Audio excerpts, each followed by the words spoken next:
Welcome to the ScreenMDM Talks podcast hosted by me, Mancha Daswani. This week our sponsor is MD Media Biz. Hello, welcome back to ScreenMDM Talks. We're kicking off our very popular Gen A to Z April edition with the always brilliant, the best person I love to fangirl over, Emily Horgan. Oh, Emily, thanks. You're a fangirl. I thought you were just a friend. I've been fangirling over you for years now. Oh, thanks, Mancha. Really cool to be chatting to you, as always. It's so good to have you, Emily. Yeah. Now, obviously, you just did your brilliant, amazing latest data drop.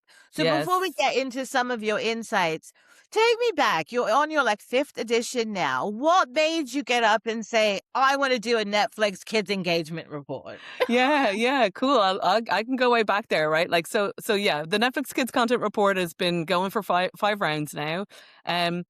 Obviously, Netflix have been doing these data drops for six rounds. Okay, so they drop 6 months of engagement data for usually 15,000 plus different individual seasons.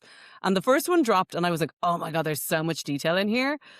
Wouldn't it be good if somebody did something productive with that? And then the second one came around, and I was like, it's just scratched my brain, and I was like, I need to look at it because I believe that's one thing I've learned about tracking data since I've become an independent consultant is that you need to track it consistently. If you try to jump in and jump out, you'll get a little something, but you're never going to get something that's really, really directed. And so I was like, I really think we can build something out of this. I got a little bit of funding from the local enterprise in Ireland to invest in the report because I needed help on the data crunching. I needed help on the visualization. We're really proud of the output. And so that kind of gave me the comfort to go and take the entrepreneurial risk and set this up. And, 5 editions in, I'm so confident of the value of it, that the trends that we've been able to track, the different twists in the kids landscape we've been able to see have been really helpful. Every single time we go swimming in the data, we find something that we weren't expecting, right? And even when trends are revalidated, right? Like that nursery rhyme IP is super important. It's always like nursery rhyme IP is super important, but here's another little thing about that little part that is different and interesting. So that's where it started. We have got a great suite of clients across streamers, toy companies, licensors, producers that we really appreciate believing in the project. This is a kid-specific product. I'm a kid specialist. Because I also find that when some of when I see some of the broader insights agencies look at kids, I kind of feel like I'm correcting homework, if you know what I mean, right? There is so much specificity in kids, and the differences of franchises and something like Pokemon, for example. It's there's about a zillion different series of Pokemon. How do you make sure that you're capturing all of them? You got to catch them all, right? So, but it's you really need to know the landscape to go foraging, inside foraging like we do here. So we're confident of our value, and it's very, very satisfying. Oh, that's brilliant. So I guess before we get into some of the themes that you highlighted, what was one of the biggest surprises for you out of the data this time? One of the things I found very fascinating was this kind of emergence of family content. And that kind of tracks with some of the conversations I've been having in the industry in the last 6 months, honestly. It's there's content that's made for kids and there's content that kids watch, right? And those two things they have plenty of overlap, but they're not fully overlapped, right? So Man versus Baby was one, right? So this is Rowan Atkinson, dialogue-free comedy. It's actually the sequel to another series Netflix had, Man versus Bee. But it has that really broad target, right? Because it's Rowan Atkinson, it has that nostalgia value, that interest for parents. And the other thing, it has kind of a structural discoverability advantage because it's being serviced in the adult section and in the kids section, right? It's so massive engagement. It did massive numbers over just 2 weeks. It was available on Netflix. That family focused content rather than kid focused content is something that has implications across lots of different things, right? Yes, on discoverability, it has implications from the ad sales point of view.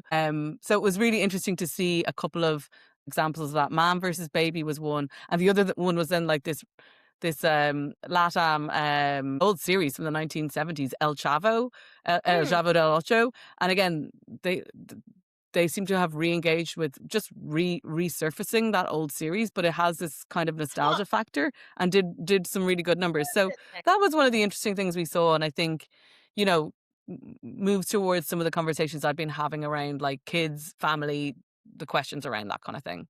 Yeah. I know you highlighted sort of the cocoa melon decline. Yeah. What's going on there? Yeah, like well, listen, Cocomelon is still huge, right? Like that's something I need to say, right? Like it's still massive.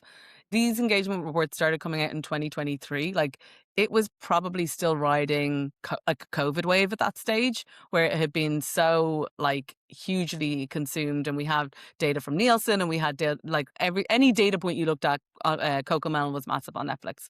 So there has been a decline, but it's still very much a top 10 show.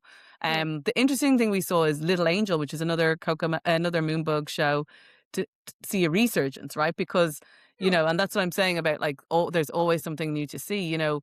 Maybe the thesis we were looking at was like, okay, maybe these nursery rhyme IP burn brightly and then and then decline off. But actually, because yeah, we're seeing this resurgence with Little Angel, you're like, okay, hang on a second, something different is happening. Something's clicking with this one that's maybe not clicking with that one. Um, interesting. so, that's something we're tracking. Obviously, the other big YouTube IP on Netflix is Miss Rachel. She launched on Netflix last year really successfully.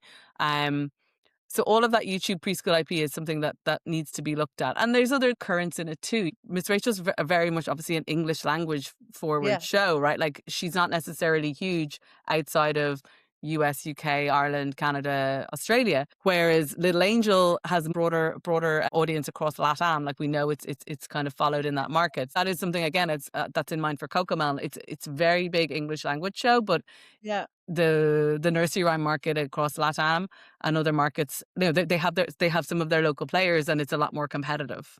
yeah, for sure. Now, the rankings were topped by Paw Patrol, which I actually thought was fascinating. That surprised me a bit. Give me a sense of what's going on there and how you think the Paramount Warner Brothers Discovery, whenever that happens, if that even closes, I don't even know. Sort of what impact do you think that's going to have on everything? It breaks my brain Yeah, about it a little bit.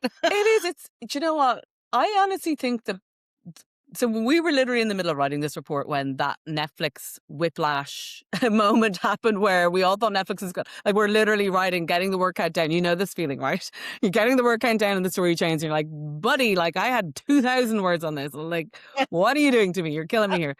Um, so, but from a really specific kids perspective, I think Paramount Warner is better for the kids industry than Netflix Warner, because Paramount have a legacy of building kids IP, right? They've Yeah, got SpongeBob. Um, they know what they're doing. They have a good decent movie pipeline too. And I think the coming together of like Nickelodeon essentially and Cartoon Network feels much more comfortable and aligned from a brand perspective than anything else, right? So yeah. the one thing I will say is that like legacy kids assets in the landscape are extremely valuable. And it's Mm, kind of a funny one for anybody launching a show today, because I feel like we've been through a decade of like pipeline. Here's this year's new show. Here's this year's new show. But actually, the quality of content of the last 25 years, SpongeBob, Paw Patrol, Peppa, you know, these series all still stand up for kids today. And yeah, so instead of thinking of it like a pipeline, you kind of need to think of it like a room where you're walking in and there's already pillars in the room they're massive engagement drivers.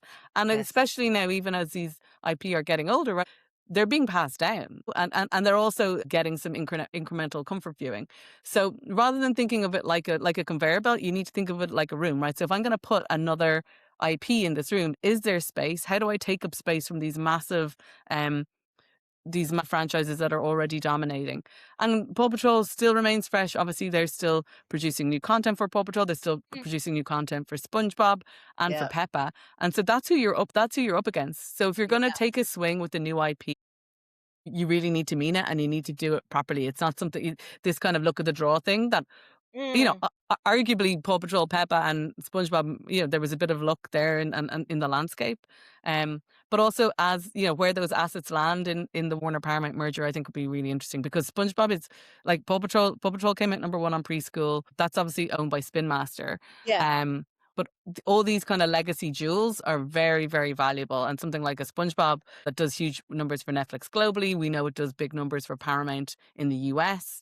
Yeah. Those are very high value IPs that are in the landscape now. Sure. Oh, that's interesting. Now let's talk about sort of preschool. Now preschool has always been a hot space, always. Mm. Right? It was, the space where you had the potential to generate the most L&M because you would have your consumer products, all of that. You've got the family viewing. I get it. But is there also a factor of just sort of kids aging faster now and then they're sort of moving on to other things rather than hanging around on the TV set? Yeah, yeah, that is. That's the thing, right? Like preschool remains one of the most quantifiable segments, right? Because Yeah. preschoolers are specific and there's probably 15 or 20 big franchises that are global, right? And they're very quantifiable. But preschool, as I said, it is as competitive as it's ever been. Yeah. In 2023, when we launched these reports, we had this term elite performance series because there was basically 4 or 5 brands that when you put them in a chart, they just made everything else look small, and that was the only takeaway you could have from the chart. So we were like, okay, these are going to be in a particular category. We're going to exclude them from the charts because otherwise you're not able to see anything. Yeah. Um, that's changed, right? Like the preschool landscape has become a lot more competitive. It was Gabby's Yeah. Dollhouse in H1 2025. Passed the baton to Paw Patrol in H2 2025. Miss Rachel, as I said, is a new entrant. And, you know, I guess it's understandable that on a premium streamer like Netflix, that concentration of preschool audience and engagement will be driving up the ranking. Because I think you're Yeah. right. What happens then as kids get older, what they're into just diversifies so vastly that finding the big thing can be quite difficult. For Um, sure. but that's again why I think like some of these legacy assets like SpongeBob, like Teen Titans Go, right? Like they're fresh enough for kids today to get into, but they're benefiting from comfort watching of maybe teenagers. And Mm. also now that kind of that heritage hand-me-down factor from Gen Z parents and stuff like that. So Yeah. they're those ones are really are still really big ones. Interesting. Now, you've had the chance to go to a couple of kids events this year, which I think Yeah. is brilliant. Obviously, we know the sector, God, last year felt positively depressing. In terms of what, honestly, I was just like, if another company goes under, I might cry, right? It was hard to watch. Yeah. Uh, I got the sense from the Kids and Youth Summit that I went to at MIP London that there was more optimism in the room. There was more optimism than I felt in a while. What is your sense of sort of how the kids industry is feeling right now after what was a really just crappy year? It's been a tough few years. Listen, and it's tough. It's tough in the entertainment industry these days, right? Yeah. Like 7 years out of Disney, I was maybe like the second or third round of redundancy there. We've basically been going through this for a Yeah. decade, right?